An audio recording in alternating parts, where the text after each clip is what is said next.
Hello, we are live this morning. I don't even know what day it is actually. I was going to say on Monday, but it's not Monday, is it? Thursday, there you go. So I'm your host, Nat Rich, and we are back starting to do podcasts again. I'm so excited to be on this journey again and to just go live as often as possible with people I know and love. So first up, we have Jade, who is a dear friend of mine and the partner of one of my best friends, Pete. And we decided to have a conversation around ADHD because I asked Jade for some help. I live with somebody that has ADHD. I also have it, and we were coming at each other in kind of a different way, and we've got very different traits and funny ways of relating, and we wanted to kind of find better communication between us so we can live together in a bit more harmony. And I thought Jade would be perfect because, Jade, do you want to explain a little bit about your situation with your fabulous daughter Silva? Yeah, I kind of have to go into the whole story to explain my situation though a little bit. So I have a 11-year-old, or she's 11 on Saturday, year-old daughter who got an ADHD diagnosis when she was 7. And at the time I was really anti-labels. Like children, they can be high energy, they can, they all show themselves in different ways. Some of them work in a classroom, some of them don't work in a classroom.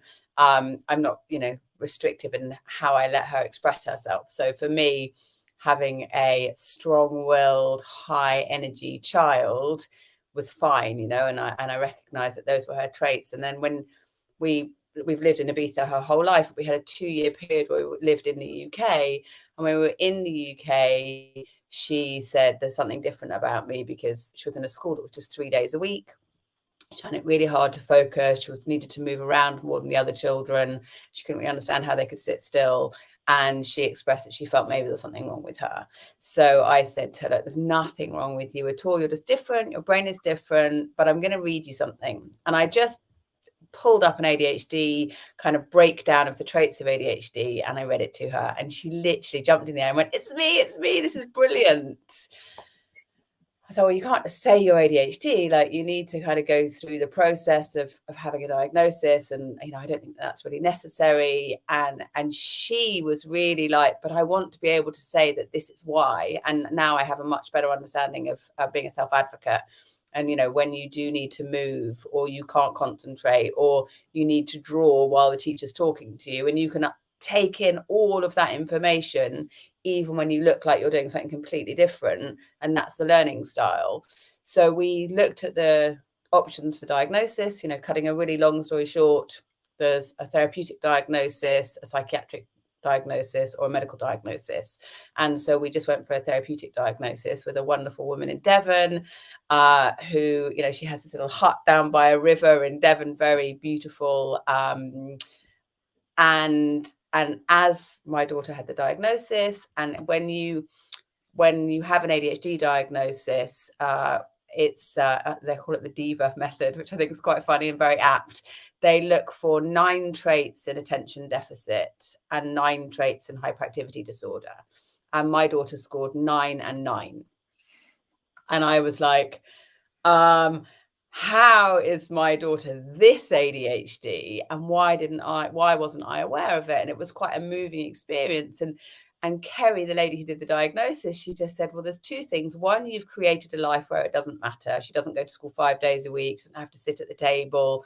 It's okay if she eats her food sitting on the table or under the table, or, on a bouncy ball, or, your life is created so it doesn't matter. And B, familial blindness. And I said, I don't know what familial blindness is. And she said, well, basically, it's where you're so ADHD yourself that you probably wouldn't notice your child's ADHD.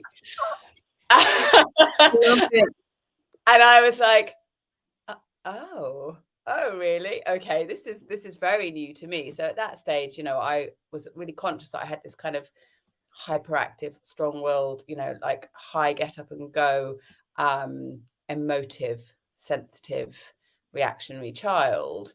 But I hadn't really kind of mirrored that into myself, which is, what my whole No Mum is an Island project is about, because actually, these children are our mirrors, right? And they shine up all the stuff that we need to address, and all the stuff that we haven't looked at, and all the things about ourselves that we don't know.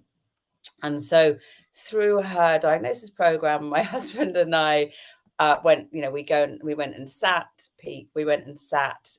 with the therapist, and she asks you loads and loads of questions about your child, and we're going, this is so him as well, like, oh my God, yes, all of these things. And I realized that actually it would be really interesting for me as an adult, I'm 45 years old, to consider this, because in my life I've had a lot of challenges, particularly in my teenage years, problems with drugs and alcohol and being quite wild in those days. And as you know, I'm 7 years sober. I'm, really focused and centered in myself now. But for sure, if you'd have known me when I was 17, I was off the rails, as they would say. And so to have an adult ADHD diagnosis of high ADHD and high distractibility and impulsivity and all of those things was like someone giving me a kind of new pair of specs and saying, hello, 45-year-old Jade, here's a pair of specs. Look at your whole life with a different lens. Look at every decision you've ever made, everything you've ever done. Look at why you've done those things, whether it came from a place of low dopamine, whether it came from a place of impulsivity, whether it came from a pulse of distractibility, whether, all of the different things that come with an ADHD diagnosis. And there's lots of different ways of looking at, am I ADHD? Do I have ADHD? I don't think I have ADHD. I think I am ADHD. I have my brain is an ADHD brain. It's not something I have. It's an illness I can get rid of. It's like, that is how I function. And then you think about, how you lose your keys all the time, or you lose your phone, or all of those things, and you start to understand, how the prefrontal cortex works and how your brain literally doesn't store that information. So you do it so often. You take milk out of the fridge, you put it on the side, you get distracted, you go back, there's no milk in the fridge. You're like, why is there no milk in the fridge? I bought milk yesterday. But actually you took the milk out of the fridge 2 minutes earlier and put it on the side.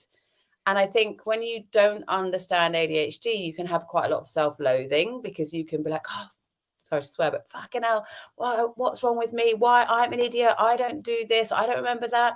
Why did I was really strong resolve about something, and then I always make bad decisions, or I got distracted. And you can really kind of get into a depressive cycle of like self-loathing or drinking or drugging or all of those things that come with that. And I think, so, going all the way back to your question of that thing of like, it's such a big story. And I think living in Ibiza is like an ADHD playground. A lot of the people, in the years that I've been here, like 13 years, people are like, oh yeah, it's the misfits and the dreamers and the music lovers and the kind of the people that don't fit in and the oddballs. And I'm like, it's the neurodivergents, actually. I love that. It is literally the neurodivergent island. And it's such a good observation that you've got, because we are all very similar, although very different. We're kind of like the black sheep. I always say we're like the black sheep farm here in Ibiza. It's like, it's all the black sheep of all over, all different families from all over the world. And all the black sheep just descend on the island, and we all have the same problems with the same chat, the same view. It's so interesting, although we like to think that we're very different. And this is the main thing, I think, with why I wanted to talk to you, was because I've got, this house on the island, and I'm living with Emily, and she won't mind me discussing it, as I told her it was all about us, basically. And it's so interesting, because I see Emily, like, she's classic with the fridge, or with like, she'll do something and she'll completely forget that it's done. And I'm watching all of this being like, what? I don't understand. And I was like, and then it was like time blindness is a huge thing as well. So I would be like, okay, we've got this amazing villa party to go. We're going to be there. We've got to be at this certain place. We're going to leave at 11. Let's go. And at like 5 to 11, she'll be like, oh yeah, I'll only be 5 minutes, but she's still got hair, makeup, outfit to find. She needs to walk the dog. And I'm like, in 5 minutes, like, what are you thinking? And there's all these different things. So I was trying my best to manage a situation where I wasn't getting angry at her, because I knew something was going on. So teaching me patience, and I'm not saying anything, and I'm not being like, get out of the house. I'm like, okay, can I support you? Can I take the dog for a walk? Or can I help you choose an outfit, or whatever it is? And it was like, it was tiring and really stressful to try and support something when I had no idea what was going on. But then also, she would reflect to me that I'm really regimented and I'm always on time, and I've got this efficiency, like high level efficiency, and I just fly through things and I can do things really quickly.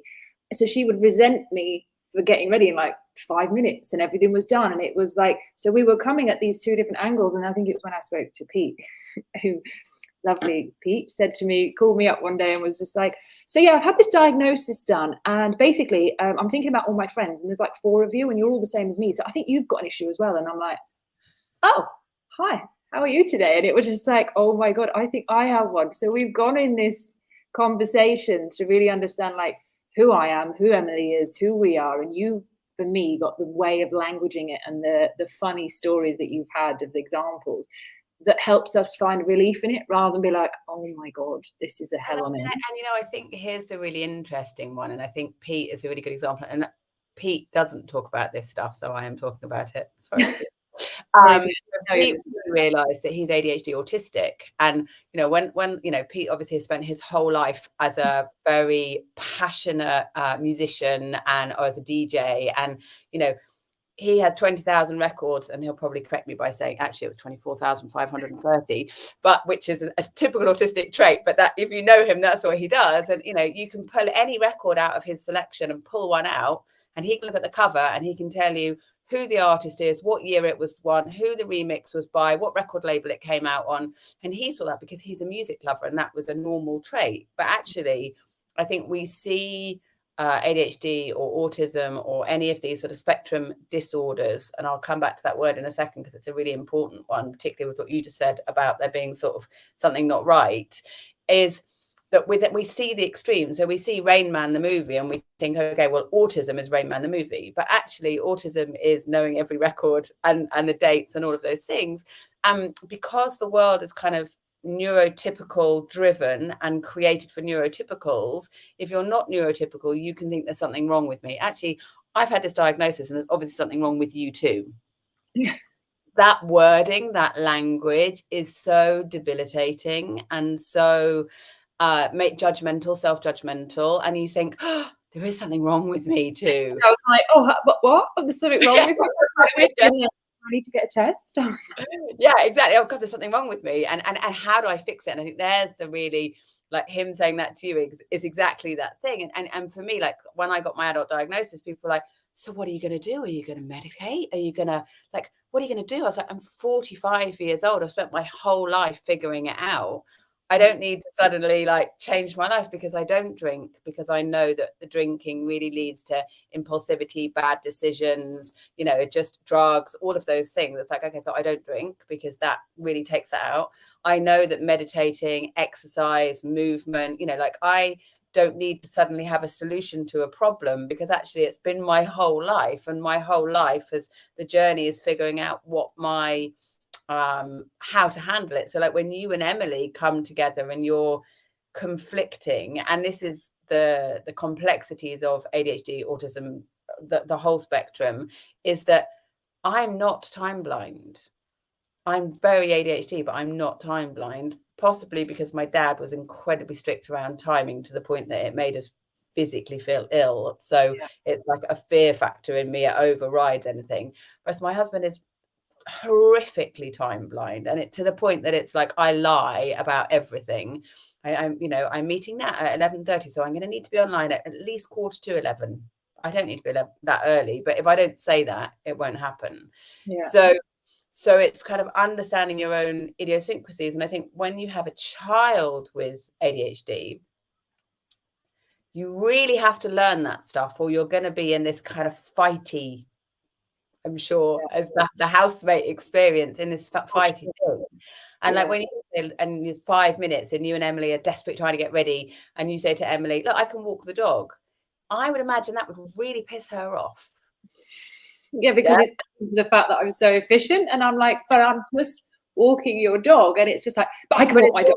Judgment for her. It's judgment on her. It's saying she's not capable. It's and then the guilt and the shame comes up, and she's trying to do her makeup in guilt and shame, and then she's trying to find an outfit in guilt and shame, and I'm like, I just like, I can't. And also you have a lot of ADHD as a rejection sensitive. So when you say, I don't want the dog for you, it's like, oh, so she doesn't think I'm good enough to walk my own dog. And then you get all of these co-conditions that go with neurodiverse people. So it's so actually, for me, I actually think ADHD is quite an amazing thing if you can control the impulsivity and the mad stuff that goes with it if you can get on top of it. But I find the co-conditions like rejection sensitivity, or with my daughter, she's very demand avoidant. So if you say, oh, you do this or do that, she's like, why should I?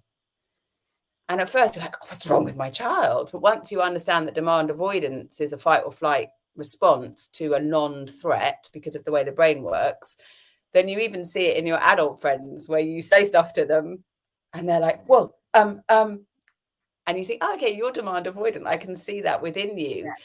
So it's not necessarily the ADHD, which is the problem. Often it's the co-conditions and the fight or flight that the system goes into that creates these arguments and this tension. And I guess for me, because I'm raising a child with ADHD or with like stronger spectrum ADHD, to have a harmonious household, I have got to learn not to be impulsive, not to rise, not to be argumentative, not to be any of those things.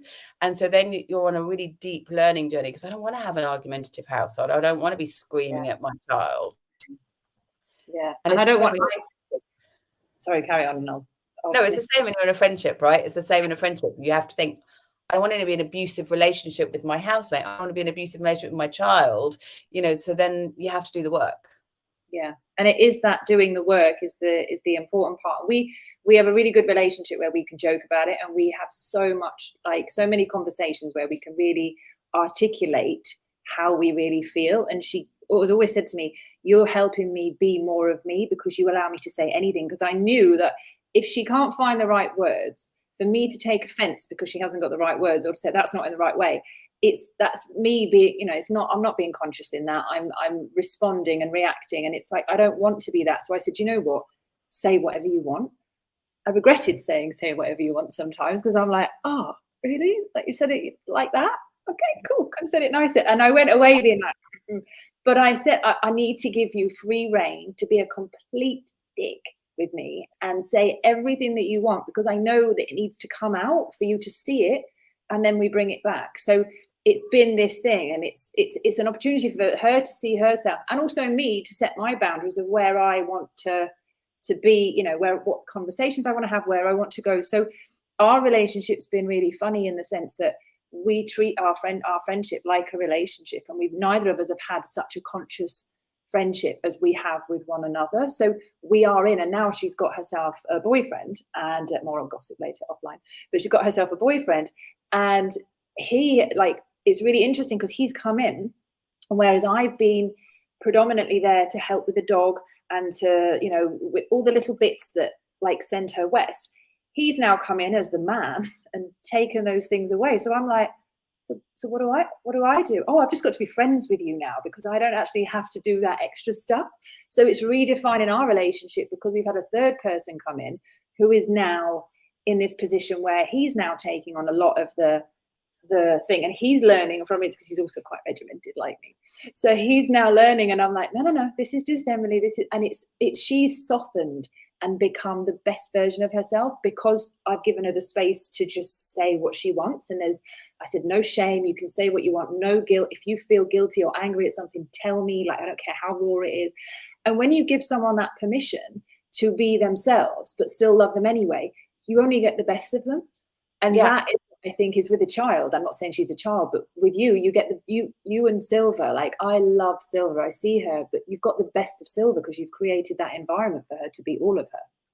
Yeah, and you get and there's a really good, I don't know what that is, but something I shared on Instagram yesterday and had so many people message me about it. But it's basically the children that you see out in public who are so polite and so well mannered and really have it to get together, but when they're at home they act like complete arseholes, losing their shit, being really awful. They're the children that feel safe because they are allowing you to see their full spectrum.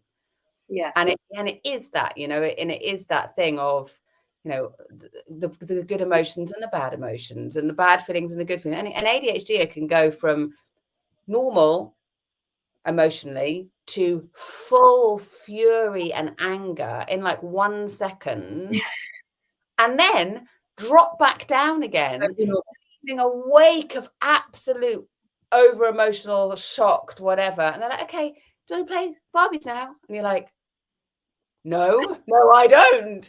And it's understanding that and not taking it personally. And actually, you know, and I know that you're into lots of different modalities. And there's a lady called Louise Mitre, and she taught me a really powerful energy technique, which is where you hold your thumb and forefinger together like this, so that when something happens in your energetic field, you don't take it on board. So when that happens in my life, being a mother, and that the 0 to 100 mile an hour whirlwind takes place, and I put my hand down just on my lap very subtly, and I just think, okay, don't take it personally. This is not about me. This is her experience. And it's hard because we want to go, how dare you speak to me like that? And as a friend or as a mother, you know, like, how dare you do that? But actually, it's not about us. It's about them. And I think for me, the biggest challenge with having a neurodivergent child is learning to be in action and not in reaction. Yeah. And I can see it in relationships with neurodivergent on this island, particularly, you know, like you see these neurodivergent relationships where people don't know they're neurodivergent, and the dramas and the arguments, or, you know, and you look at it and think, wow, okay, like you're riding on the highs of dopamine. So an ADHD are typically, if they test blood or they're low dopamine. I don't know if you test the blood, whatever you would test for the dopamine of the brain, isn't it?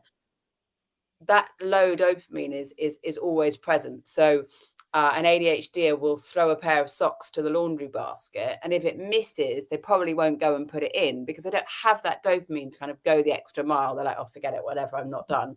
Or they do half the dishes, and it's a very known thing with ADHD is that they don't have that dopamine. But arguing and fighting and bickering is a really big dopamine high, which really surprised me. And I was like, oh, wow, this is like, it feels good because you're low dopamine. Then you have an argument and it's like the drama. It's the attachment to the drama and the excitement that the drama gives you. Drama. Yeah, and it's interesting that you say, because I'm going to use this. This is really good because Really it's a while ago and we've completely sorted it now. But there was a scenario where me and Emily had an altercation, but Emily was on the top step of the stairs and I was at the bottom. And it was the biggest blowout that we've had, and it was the loudest, and it was it was up there in terms of like, it's a 10 out of 10. This one, this is going all the way in. And she's on the top of the stairs being like, I've told you, and I'm at the bottom of the stairs thinking, why are you shouting? And I was like really relaxed and calm, but not relaxed and calm. My response looked relaxed and calm.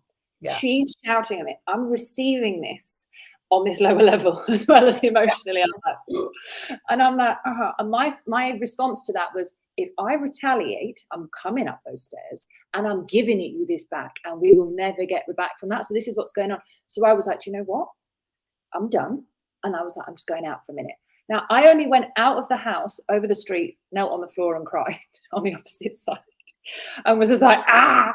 But when I came back in, what I realized is I played into her abandonment.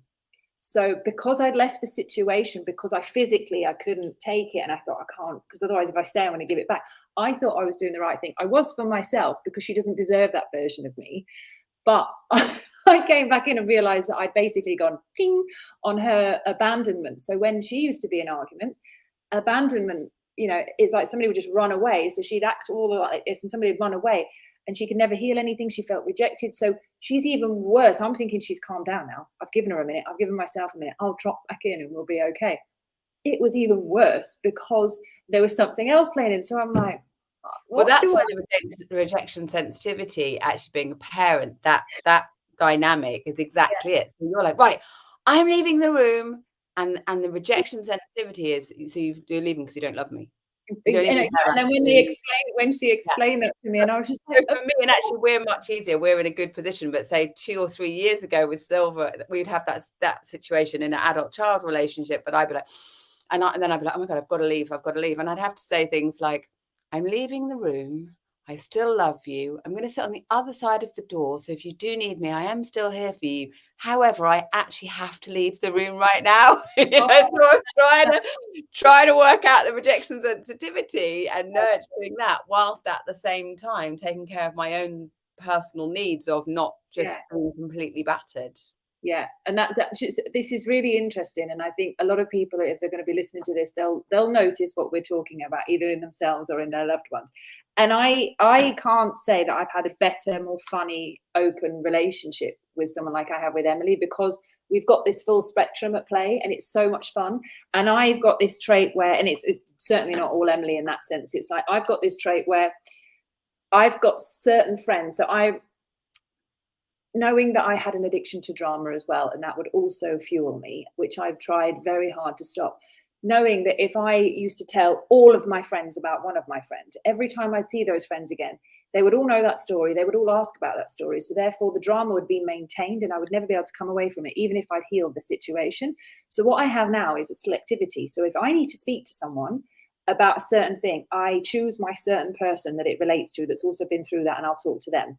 I might not have spoken to them for 3 or 4 weeks or whatever, but I'll speak to them. And then if I've got some other kind of situation, I'll go to them or whatever. So, and because I can't tell everyone, and I can't just tell anyone, because I don't want it to be a drama, and I don't want it to be a thing. And I need to really solve it before I go back to it. I'm consciously trying to be like, right, so this has left a gap where Emily's thought I'm Miss Perfect and nothing's gone wrong, and I never bothered by anything. And I'm like, no, I'm just dealing with my crap out of the house, because I can't deal with it in the house, because I don't know when to, and I don't know how to, when you're already dealing with a lot. And it's not that you've made it horrible for me. It's just like, I can see that you're going through, you can't find the milk, you don't know where your keys are, you don't know where the dog lead is, you don't know what time you're going to Pilates, and you've got a client in between, and you still don't know what you're going to wear.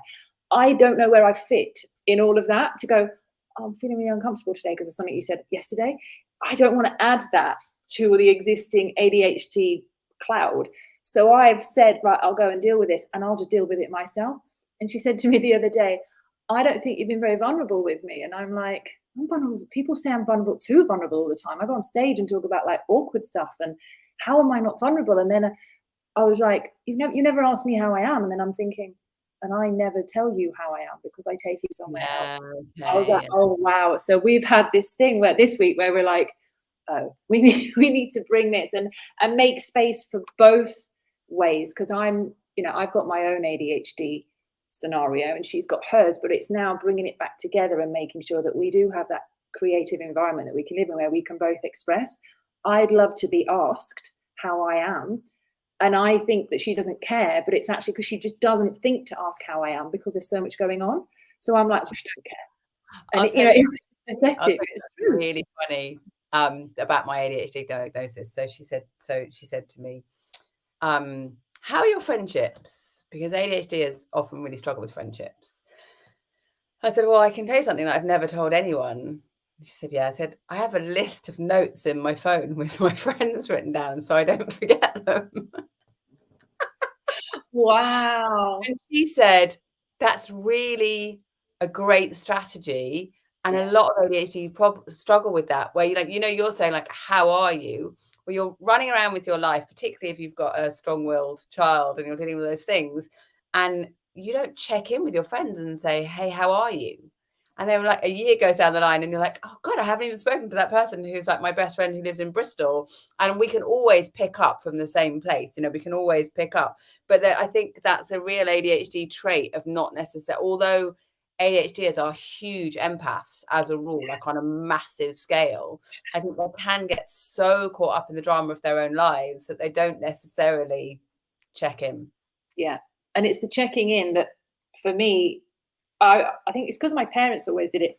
I'd always get this, hey, how are you? How was your day? Like the relating questions. And they were always very loving like that. And I remember one friend that I lived with before, I won't mention her name, but we lived together in Rockalisa, and she was staying with me only for I think 5 nights or something, for a little bit, because she was moving out. And every morning I'd be like, hey, you're right, how are you this morning? You good? What you got up to today? Da, da, da, da, da. And then when she'd leave, I'd be like, see you later, have a good day. And then when she'd come back, I'm like, hey, how was your day? And the 4th day she turned around, she was like, Nat, stop asking me how I am. Stop it. I hate it. I don't have any answers for you. Shut up. And I'm like, oh, what? Oh. And I had no words, and I'm like, oh my God. I was like, are you all right? So instead of being like, I start getting defensive, and I'm like, are you all right? And I was like, because this isn't normal behavior. I'm just asking you how you are. But what I realized is, for her, and she explained, is like, she'd never had anyone around her who cared that much. So she didn't believe me.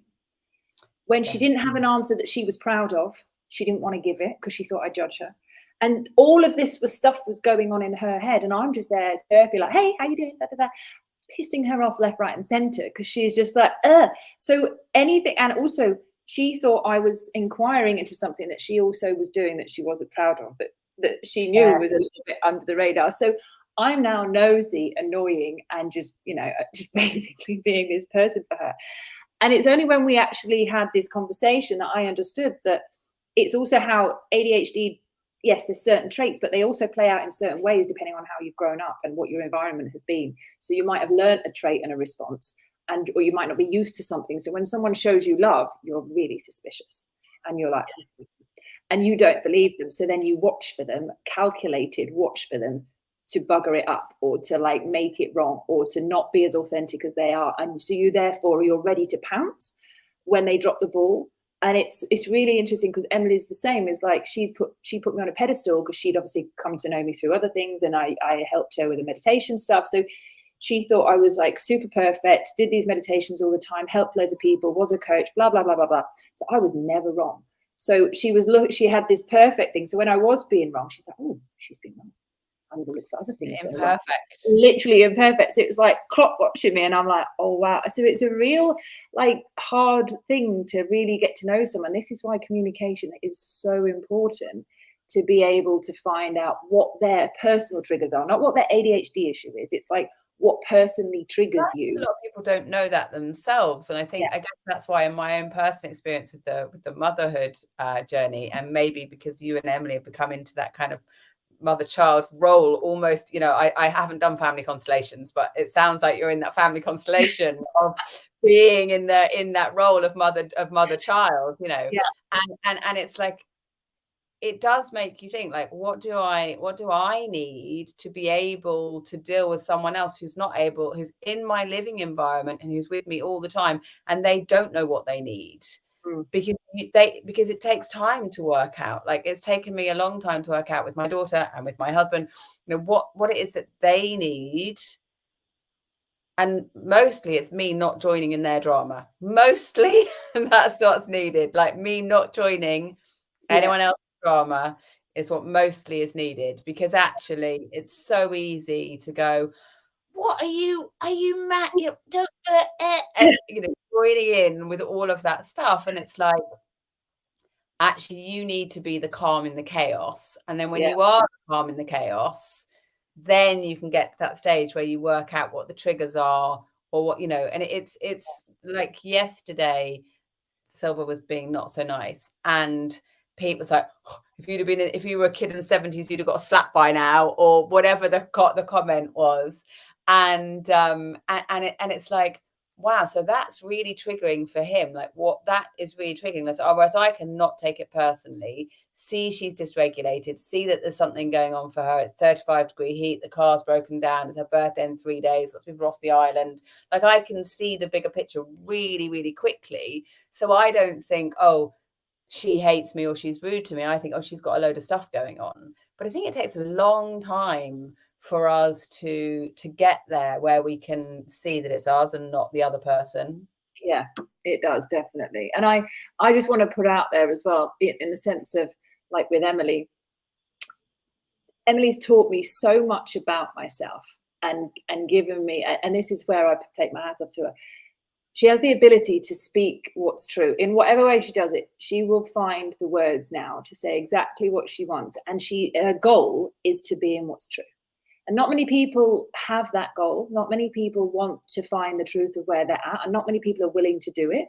And her goal is like, I want to be in what's true because I don't want to live like this anymore. So it's her first port of call is to like, I need to be honest. And that has really helped us find us and relate to us, because and this is another thing is like, I think, not to go too much into her stuff, but she had a lot of self-doubt, which she'll say, on the next podcast that I do. But I don't think she's ever realized how amazing she is and how good she is at things. And she's never had that light on herself. And I look at her and I'm like, you are such an operator. Like even though like, I'll just put things away and make it look tidy, she'll pull things out and organize things and everything's the way it is. And then she'll put things away. And actually that means we don't have to do it again and it saves time. But she's very meticulous. Everything can be done. She'll finish something to perfection, whether it's a fig and cheese salad or whether it's some, painting or something. It will look presentable. It will look restaurant worthy. It will be incredible. And I'm like, and she's got this finisher, this polisher kind of to the next level thing that I don't have. And I'm looking at her being like, I want to make things look perfect. Why can't I? He was folding a towel. And I'm like, oh, and she's taught me so much about where I can improve. So it's like what she once found as just a bit like debilitating, is now a bar. It's like set a bar for me to go into and move up and to create, even better version of myself.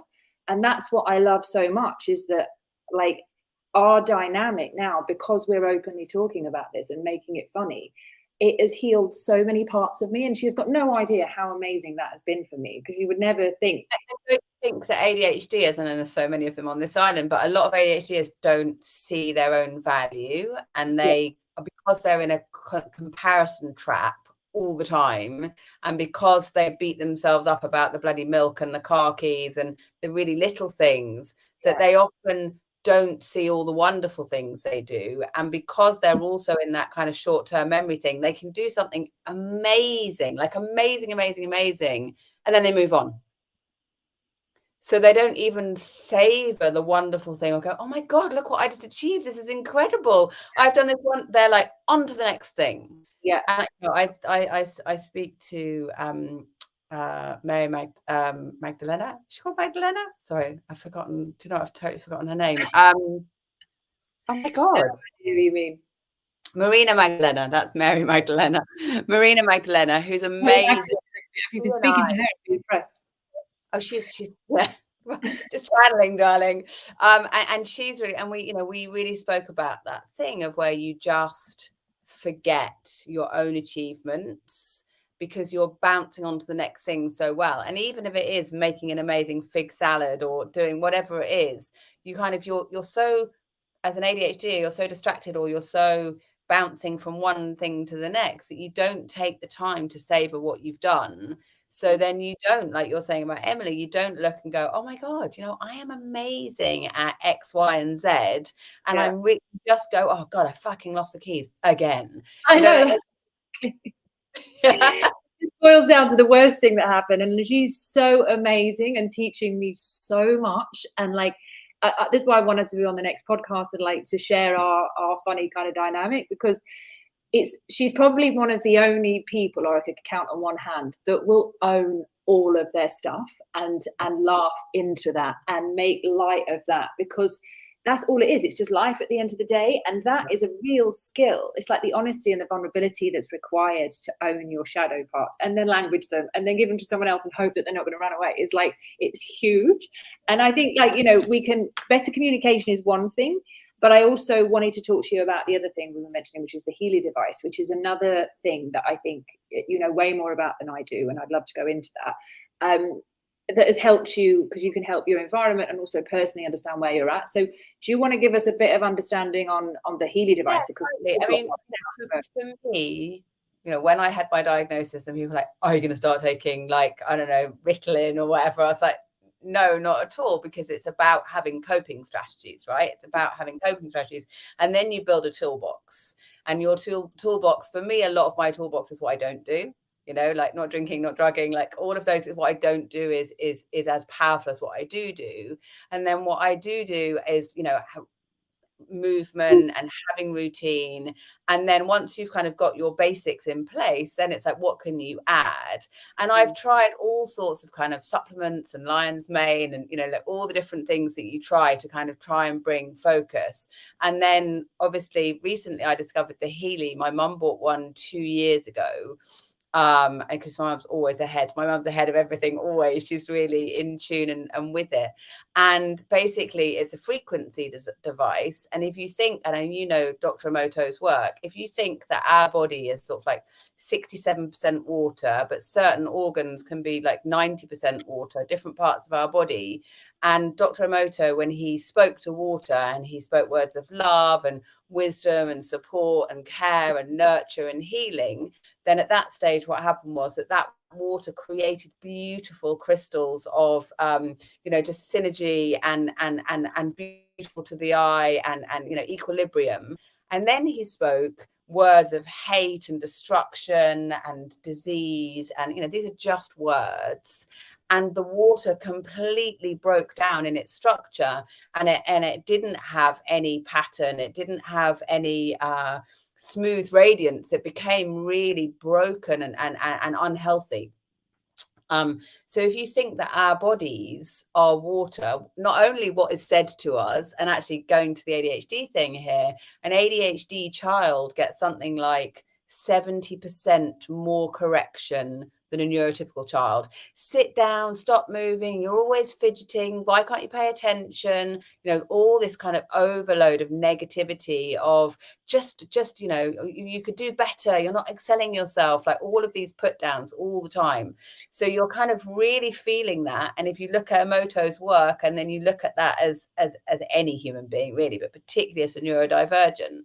And so when I learned about the Healy, and I learned that it directs frequencies to the water in the body to harmonize those frequencies, I was like, maybe I'm going to need those for me, for bringing calm into my life, because I feel that I am working really hard not to be in action of all the things that are happening around me, with my husband, with my daughter, with my clients, with whatever it is. And I feel like sometimes I just feel exhausted, and like I just like need a hug, like I need something for myself. And it's like, what's my self-care practice to get me through living in a very neurodivergent household? And so when I got my Healy, this frequency device that you just clip on, and you either use the microcurrent straight onto the pulses, or you use a coil, which is scalar waves that kind of work through the system. And I was like, well, okay, I'm just going to run energy and high power and all the things I need to get through the stress of my day. And then when I learned there was those beautiful programs like release and calm and pure and, harmonizing. And it was like, oh my God, actually, because I am in chaos, particularly internally, because of the way that my ADHD shows, it's not so much like I'm not sitting here juddering, but my mind is consistently talking, and there's always stuff going on. To find a tool that will bring me into equilibrium and that will allow me to come into my center. And you'll find that ADHDers have all sorts of other stuff, IBS, stomach problems, I eat my food too fast because I'm ADHD, all of those things. To find something that could help me bring equilibrium to my digestive tract, that can bring more care, more centering, and that I can do that when I'm running around. Because actually, particularly as a mum or anyone in Ibiza in the summer, when do you get to go and sit under a tree and say, I'm going to take the hour a day that I need to equalize and calm myself and just meditate and be centered? You don't. Whereas with this device, you can click it onto yourself. You, for like under 5 minutes, you set it up so it's on your Bluetooth, and you disconnect it from the Bluetooth, you disconnect it from your phone.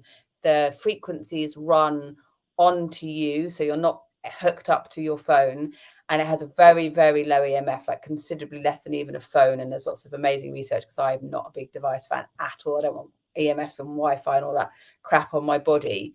You put it onto your body and it runs those frequencies, and you feel, you can feel the frequencies. You are the water in Emoto's test, and you're being brought back to your center. So for me, I can run, at the moment I'm running sleep harmony, just to kind of bring me into harmony when I sleep, so that I'm getting bed rest, which is essential central nervous system, total relaxation.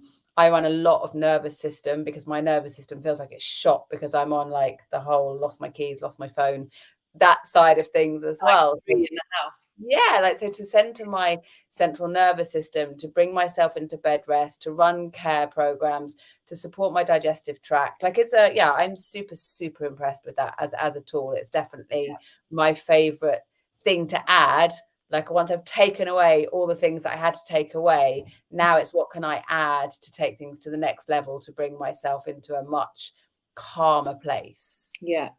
It's, for me, it's obviously, having worked in that sound world and frequency world before this Healy device came about, and understanding it. When you told me about it, I was like, this is everything I've ever dreamed of in terms of a frequency device that you can just use and put there, and it does all these different things.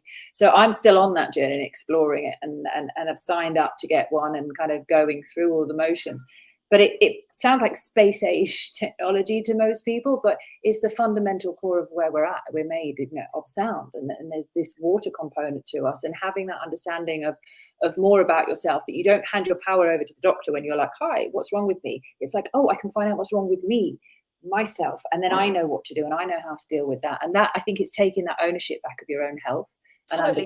It has a scanner. So, and that's the thing that's, Pete is always questions everything, right? It's the autistic trait. Sure. Like, I need facts, I need figures, I need to know what everything is. Otherwise, I don't believe anything. Yeah. And then I was ask a million questions. And so, of course, when I first got the Healy, he was completely sort of uninterested. And then slowly he watched me run the scanner. So we went out for a meal and I came back. I was like, oh God, my stomach is not okay. So I thought, oh, I'll run the scanner of the Healy. And I ran the Healy, and instantly it said I needed to run friendly flora for my gut, to run a program to neutralize my flora. And he was like, that's pretty impressive. I was like, it's really impressive. And then when we were away and Silver she was paddleboarding, so she had a cover up on and she had a cap on, but her legs got quite a bit of sun, more than I feel comfortable with. And she was in quite a lot of discomfort. So we ran the scanner, and I thought it might recommend something like calming, like to calm her. And it instantly came up with skin frequencies, and that she had to run skin harmonizing frequencies. And, so time and time again, we get these situations. She had growing pains, and it came up that she needed stimulation. And I was quite new to Healy then. And I was like, what do you mean stimulation? So I quickly looked through the booklet, and it was like, oh, stimulation is pain. And you can actually get electrodes. And so I was able to take the electrodes and put them on either side of her ankle, and then run frequencies that, the micro currents that support the pain. So people would understand it like a TENS machine. Like the TENS machine is like the old-fashioned version of that to support pain, whereas this brings in not only the physical, but it also brings in the spiritual and the emotional as well. So it brings in all of those fields. Yeah, and that's one of the things is we are, spiritual beings, essentially, without going too hippie on us. And there's a whole other aspect to our world that we don't yet fully understand. And in this device, you're not only looking at the physical, you can look at the aura, you can look at the feelings, the emotions, everything that compacts into who we are and how we're operating. To have an understanding of yourself on that level is absolutely key and necessary. And not only, for me, the way I look at it is, if you're empowered enough to know what's wrong with you and can work on yourself and heal it very quickly, you've then got time for the rest of your life, which is the relationships, the sort of other dramas. I think you don't want your health to be also in that bag, So it's like understanding more about your health helps you understand more about who you are, helps you then understand why you're doing things, and what your resistances are and what you need more of. And you're coaching yourself. There's enough coaches in the world. We don't need any more coaches. We just need. What else is like, that's the other thing that's really interesting is like in your relationship. So you could run Healy, you could run a frequency for relationships. So maybe, you and Emily or whoever are kind of finding yourself a bit head to head, and you're like, I want this friendship to work, but it's pissing me off, and because you're not aligned, right? You're not aligned because your frequency is not aligned. So you can run relationship programs to help you bring into that thing of like, actually, it drops you into the frequency of a relationship, and you're going to work in a different way. And it has a coaching feature where you can put in like, I want to have this beautiful relationship with Emily where we're honest and open and kind, and it runs a scanner on that, and it will say to you, actually, you're not running that's not the frequency of your body right now. You're not in harmony with that, because actually you're not feeling you're in your honesty. And then it will run the frequencies for honesty, because it'll be like, yes, I can see that you want love and harmony, but actually honesty, the frequencies don't line up. So there's an issue with this. So it's an amazing tool because you can bring it into all areas of your life. Like for me, I very much bring it into the physical, because I think my ADHD journey and also with a brain injury journey is I feel so in my physical. I bring it into the physical, and my next step with it is going to be to go into the coaching program, because it runs the coaching for you. So it's running frequencies every day to bring you into alignment with what you really feel. Because, today the car doesn't work, we have to go and get a hire car, then Pete's left his speaker in the hire car, one of us got to go back to the hire car, it's got to pass the ITV, life, right? Just the normal crap of life, probably a bit more so with ADHDers than neurotypicals. And the energy of Ibiza and cars. I mean, exactly. When you're in that day-to-day normality of life, to have a tool that you can clip onto yourself to bring you into a bit of harmony when you need it, when you don't have time to be under a tree, or just to be kind of grounding and earthing and doing all those things that are so powerful, it's really nice. I'm really happy that I've discovered it. Good. I'm glad you've opened up my world and sent me down the rabbit hole. Thank you. And if anybody's very interested about this device, I've put a link in the chat comments there as well, and there'll be one underneath. And it's just, I just wanted to say there was I think it was a test done recently, or a study done recently, and they found out that a lot of people believe that gratitude is the highest frequency, but it's actually authenticity.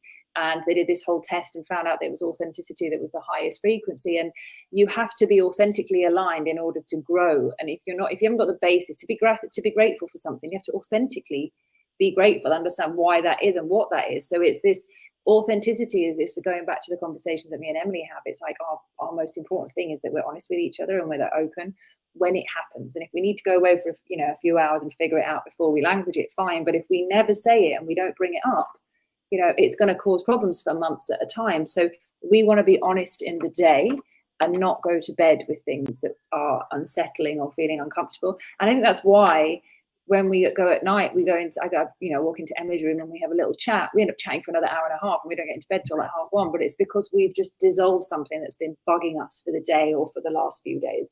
And I could do with some early nights, and I could do with not doing that conversation starting at midnight. But it's a little ritual for us to sit out and be like, okay. When your Healy arrives, you can clip it on and you can put bed rest. And so it sets your system so that when you go to bed, you sleep in a much, much deeper way. So I do that with my daughter because it takes about an hour and a half for her to go to sleep. So we get into bed and I clip bed rest onto me so that I get the depth of sleep that I need. Yeah. So that when I wake up more refreshed. Oh, that's good. Yeah. And I mean, I don't have any trouble sleeping at all, but I could if I could have a few more hours, in the sense if I go, you don't need more. If you're going deeper, you don't need more. Yeah, exactly. No, that's a very good point. So I'm going to explore the sleep patterns. So we're on 52 minutes, so we don't want to go over the hour, but is there anything else you want to add? I would love to have you back on and go deeper into these subjects around, certain areas of this. And I'm sure once this circulates in the Ibiza world, and obviously through our networks, which it will, we'll probably have questions and other people asking. So maybe we'll come back and answer some of those questions. But is there anything else you want to add today? No, I mean, I guess the only thing I would add, if we're talking about Ibiza, and we're talking about the people in Ibiza and people asking about ADHD, is a lot of people do I need a diagnosis? I think that's a really big question for people. There's massive waiting lists. There's all the different types of diagnosis. And I actually don't think that you need a diagnosis. Like, children need diagnosis. They don't. But if they're in a school system, they do, because they get support and they get understanding and they get empathy, and they get empathy from the teachers, and they get people are tolerant is not the right word, but there's more tolerance. And so I can understand why children have diagnoses.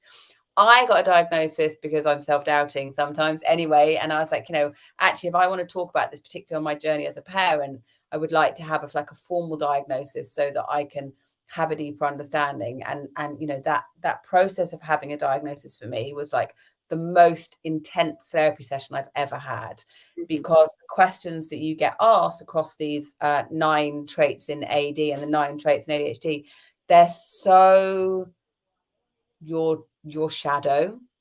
It's like someone just says, okay, so let's talk about your shadow. And it's like, what are your childhood traumas, and what are your things, and where have you fucked up, and where are you disappointing people, and where are you disappointing yourself? And you're like, wow, this is literally shadow work. Like, it's deep shadow work. So I don't think you need a diagnosis, but I think if you can get a therapeutic diagnosis with someone who actually does a proper full diagnosis, and we can share.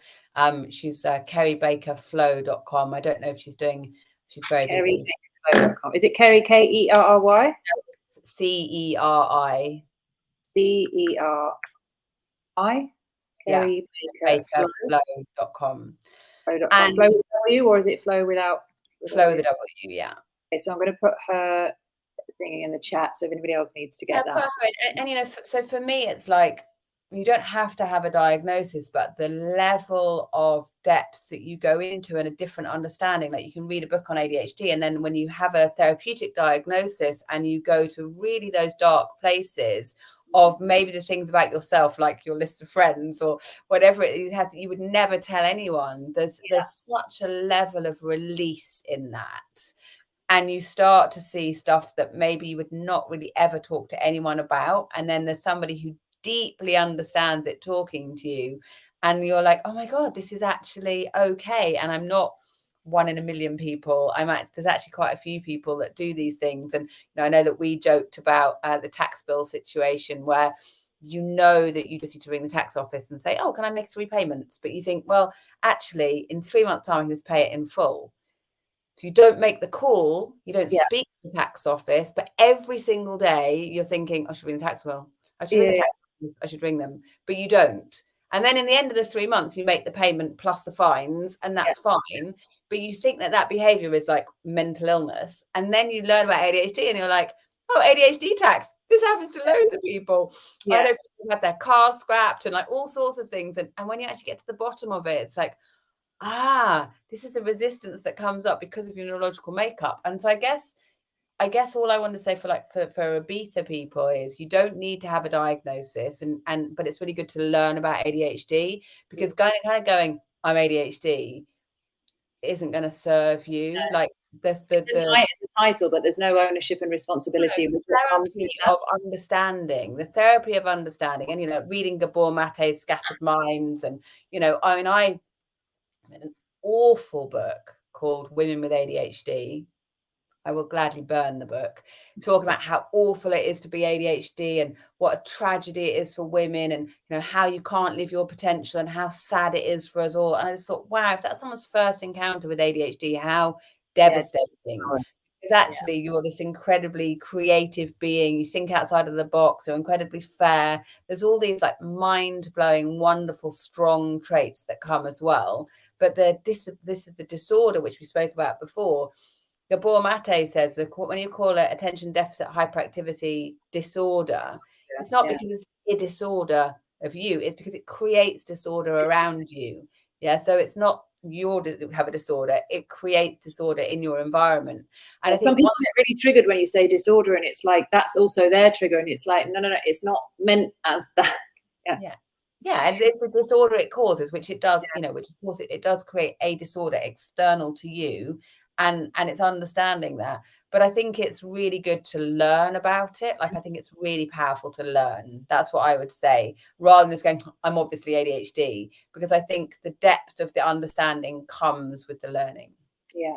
Well, I want to thank you so much for being really honest and open and just chatting and waxing lyrical with me, because this is what I love about doing podcasts. This is why I'm getting back to them. They're just chats, and I just love. It's not, we don't have to go too deep, but we have to make light of these things, and that's one of the things that I want to bring. And I think you've helped us do that today. And I know there's a few people who've been watching the live who are very happy and quite surprised. And I think they're all going to be like, everyone's doing this one, everyone's winding up. This is like, I'm okay, I'm fine. But it's no, I think this is. How are people going to see me when I'm talking to them, and they'll notice that my hand's always like rested somewhere. But like, I'm like this. No, it's a good takeaway, and I'm just very grateful to have you on. It's been great. Thank you for having me. No problem. So everybody else at home, Jade, if you stay there, everybody else at home, thank you so much for watching. And if you want to ask me any questions, please do so. You can drop me an email at nat@where'snatat.com. If you are interested in the Healy device, you can get the link that's in the chat or underneath this video. And also, if you are interested in getting a diagnosis as well, therapeutically, from the lady in Devon that we mentioned, that link will also be underneath, and it's also in the chat. So for everybody else at home, thank you. Have a great day. And we'll see you soon.